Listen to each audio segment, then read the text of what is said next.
ఈరోజు మన రెసిపీ వచ్చేసి ఎంతో టేస్టీగా ఉండే పల్లీలు బియ్యంతో స్నాక్ రెసిపీ అండి. ఈ రెసిపీ వచ్చేసి ఇంట్లో వాళ్ళందరికీ నచ్చుతాయి. అంత టేస్టీగా అంత క్రిస్పీగా అయితే ఉంటుంది. ఇంకెందుకు ఫ్రెండ్స్ ఆలస్యం, ఎలా చేయాలో ఏంటో అనేది వీడియోలోకి అయితే వెళ్ళిపోయి చూద్దామా మరి.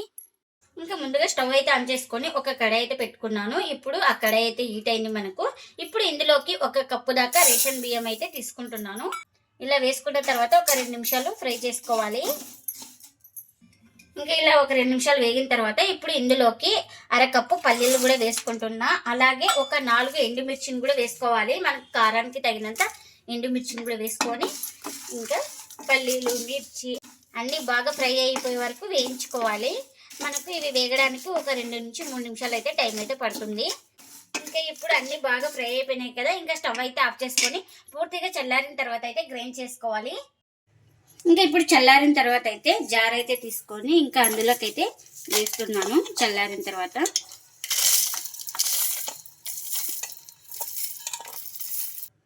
ఇంకా మనం మూత పెట్టేసుకొని ఫైన్గా పౌడర్ అయితే చేసుకోవాలి. ఇంకా గ్రైండ్ చేసుకున్న తర్వాత ఈ పౌడర్ని అయితే ఒక బౌల్లోకి అయితే తీసుకుంటున్నాను. ఇంకా ఇప్పుడు ఇందులోకి రుచికి తగినంత సాల్ట్, అలాగే 1/2 కప్పు దాకా పెరుగును కూడా వేసుకుంటున్నా. అలాగే 1/2 కప్పు వాటర్ని కూడా వేసుకుంటున్నాను. ఇంకా ఇవన్నీ వేసుకొని మొత్తం బాగా కలుపుకోవాలి. ఇంకా ఇలా స్పూన్తో కానీ చేతితో కానీ కలుపుకుంటే చాలు, ఎక్కడ ఉండలు లేకుండా. ఇంకా మనకు పిండి అనేది ఎక్కువ జారుగా ఉండకూడదు. ఇంకా మొత్తం ఇలా బాగా కలుపుకోవాలి. ఇంకా ఇప్పుడు ప్లేట్ అయితే పెట్టేసుకొని ఒక 10 నిమిషాలు పక్కన పెట్టేసుకుంటే మనకు బాగా నానుతుంది పిండి అనేది. ఇంకా ఇప్పుడు ఒక 10 నిమిషాల తర్వాత అయితే చూపిస్తున్నాను.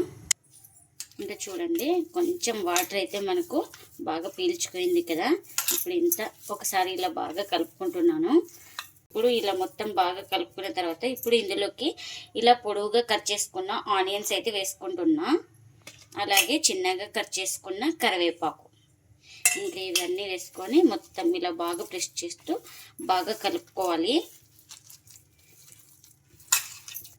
ఇలా మొత్తం బాగా కలుపుకున్న తర్వాత ఇప్పుడు ఇందులోకి ఒక స్పూన్ దాకా జీలకర్ర కూడా వేసుకుంటున్నా.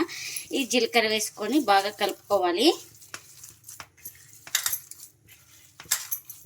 ఇంకా మనకు పిండి ఈ విధంగా ఉంటే చాలండి. ఇక్కడ చూపిస్తున్నాను కదా, వాటర్ ఏం వేసుకోలేదు, ఫస్ట్ వేసిన వాటరే.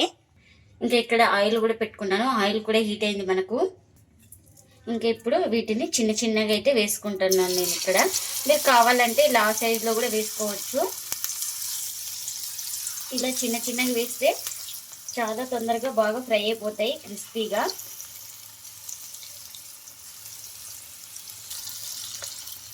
మనకు నచ్చినట్టుగా వేసుకోవచ్చు, చిన్న కావాలంటే చిన్నగా, పెద్ద కావాలంటే పెద్దగా. ఇంకా కడాయికి ఎన్ని పెడితే అన్ని వేసుకోవాలి. మనం కాస్త కాలిన తర్వాత మరోవైపు అయితే టర్న్ చేసుకోవాలి. ఇంకా ఇలా ఒక సైడ్ కాలిన తర్వాత ఇలా మరోవైపు అయితే టర్న్ చేస్తున్నాను. ఇలా అటు ఇటు తిప్పుకుంటూ బాగా క్రిస్పీగా వచ్చే వరకు అయితే ఫ్రై చేసుకోవాలి వీటిని.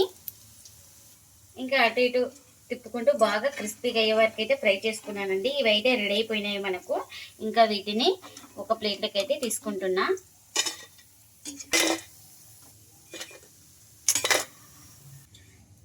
ఇంకా మిగిలిన పిండిని కూడా సేమ్ ఇలానే వేసుకోవాలి. ఈ రెసిపీ అయితే చాలా టేస్టీగా ఉంటుంది, అందరికీ నచ్చుతుంది, అందరు టేస్టీగా అయితే ఉంటుంది. మీరు కూడా తప్పకుండా ఒకసారి ఇలా ట్రై చేయండి. ఎప్పుడైనా ట్రై చేయకుంటే తప్పకుండా ఇలా ఒకసారి ట్రై చేయండి. ఇంకా కడాయికి ఎన్ని పడితే అన్ని వేసుకోవాలి. ఇంకా ఒక సైడ్ కాలిన తర్వాత మరోవైపుకి అయితే టర్న్ చేసుకోవాలి. ఇంకా చూడండి, ఒక సైడ్ కాలిన తర్వాత ఇలా మరోవైపుకి అయితే టర్న్ చేసుకొని అటు ఇటు తిప్పుకుంటూ 2 పక్కల బాగా కాల్చుకోవాలి.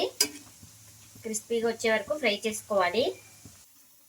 ఇంకా ఇవి కూడా మనకు బాగా క్రిస్పీగా ఫ్రై అయిపోయినాయి కదా. ఇంకా ఎన్నైతే అన్ని ఇలానే చేసుకోవాలి. ఎంతో టేస్టీగా ఉండే బియ్యం పల్లీలతో పకోడీ అయితే రెడీ అయిపోయిందండి. చాలా క్రిస్పీగా చాలా టేస్టీగా అయితే ఉంటాయి. ఈ పకోడీ వచ్చేసి నార్మల్ పకోడీ కన్నా చాలా టేస్టీగా ఉంటాయి.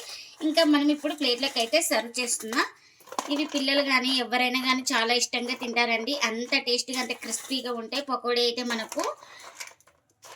ఇంకా వీటిని వచ్చేసి 3 టైమ్స్ స్నాక్స్ కూడా చేస్తే చాలా టేస్టీగా ఉంటాయండి. చూడండి చాలా క్రిస్పీగా ఉన్నాయి.